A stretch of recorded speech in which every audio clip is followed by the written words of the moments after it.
morning from where you're seeing this video. You're welcome to this channel once again. In today's video, I'll be teaching you a detailed procedure on how to carry out your ESR test in the medical lab. A professional detailed procedure, stepwise procedure on how to carry out an ESR test, which is erythrocyte sedimentation rate test in the medical lab. So before carrying out your ESR test, you need some materials to carry out the test effectively. And these materials are, you need your Western grain tube because we are using the Western grain method, which is a gold standard method to carry out your ESR test. So you need the Western grain tube. This tube is calibrated from zero mark to 190 marks here. The Western grain tube, you need the Western grain holder, which is also called the Western grain bucket. This is it. This one is commercially prepared. And in the tube here, you have your sodium citrate reagent here, which is the reagent that you need, the anticoagulant you need to carry out your ESR test. This one is commercially prepared, but you can as well buy the anticoagulant from the market and get an alcohol 0.4 thereabout in your Western grain holder. So this is commercially prepared. This is the anticoagulant inside there. It's called sodium citrate. So you equally need this material. You need your timer because you're going to set the time to 1 hour. You need, I like to aliquot to measure the sample I put in there so I can get a perfect and accurate result. So I have my pipette here. This pipette is 500 microliter. So I love to measure my blood sample. So let's dive right into the test procedure immediately. So you get your patient sample. You need your patient sample as well, and the patient sample you need more than 1.5. You can get 2 is fine. So I have my patient sample in an EDTA bottle, especially. It must be an EDTA bottle for you to get a perfect result. So these are the materials we need. Then, to carry out an ESRO test, these are what you need to avoid. You need to avoid using clotted blood. If you're using a clotted blood to carry out your ESRO test, you're going to be getting a wrong result. So ensure you're not using a clotted blood. Ensure you're not using a lysed sample, a sample that is lysed. Ensure you're not using an old sample. The sample must be a fresh whole blood. Whole blood. Yes, these are the criteria for you to carry out a perfect ESR test. So let's dive right into the procedure now. You get this patient sample, mix it front and back. Mix it front and back. Here we are doing our manual mixing. We don't have a mixer. So you mix it front and back like this to get an even mixture. So after mixing it front and back, uncap it this way. So you get your Western green holder, uncap the Western green holder like this.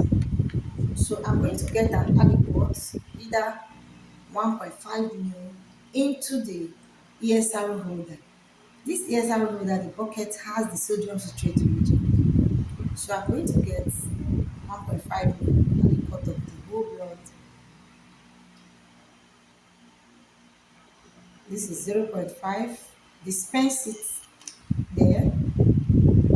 I get another 0.5. I want to get an accurate measurement. That's why I'm using 0.5 pipettes. Dispense it in there. So you see the mark here. It's getting to the neck of the holder. So I'm going to get more. Dispense it evenly. So after dispensing, turn your pipette, cap your patient sample immediately after each use of a particular sample, you cap it. So the measurement here, the sample must be at the neck of the holder. You can see here, it must be at the neck of the holder. You cap it immediately like this. Then you mix it evenly. You mix it forth and back.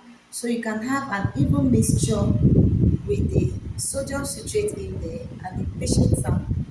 Mix it front and back like this, so you can have an even mixture.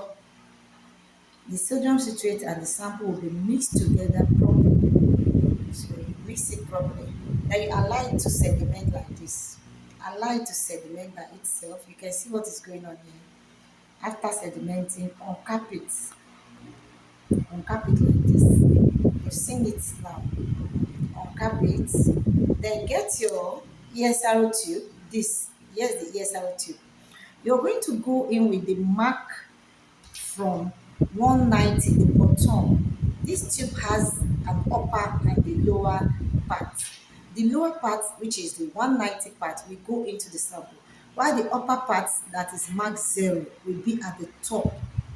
So let's go in with the lower part, which is marked 190. The upper part is up. Now turn it this way, rotate it like this, rotate it, go in gently and rotate it this way. Do not use force. Rotate it this way. Rotate it is coming up. Rotate it till it gets up to 0 mark. There is a 0 mark at the upper part there. That 0 mark must be at the upper part. Okay? It's up to 0 mark now. This is the 0 mark. You can see it there. This is 0 mark. So you push it till the blood gets up to 0 mark. After pushing it now, see now. If it doesn't get up to 0 mark, you know that you're not getting the appropriate um, procedure. So you stand it in a place where it will not be disturbed. Stand it, allow it to stand for 1 hour. Allow it to stand for 1 hour before taking your reading. It's going to, if this sedimentation, we are looking in this test, we are looking at the time the whole blood tend to sediment. We are looking at the duration at which the whole blood tend to sediment when it mixed with the sodium citrate. So after, at the completion of this, getting your tube, your holder into the tube appropriately, you allow it to stand for 1 hour. At 1 hour, you take your reading. Now let's stand it for 1 hour. And as stand, allow it to stand undisturbed. Undisturbed. Stand erect. It must stand erect, undisturbed. Take a look. So this is it. It's standing here undisturbed. It's going to stand there for 1 hour. After 1 hour, we take the reading where the erythrocyte sediment, the point where the erythrocyte ends, and the point where the plasma, you see the plasma, that is where we are going to take our reading. So hope this video was informative and helpful. Give this video a like, give this video a thumbs up. Bye for now. See you in my next video. Bye.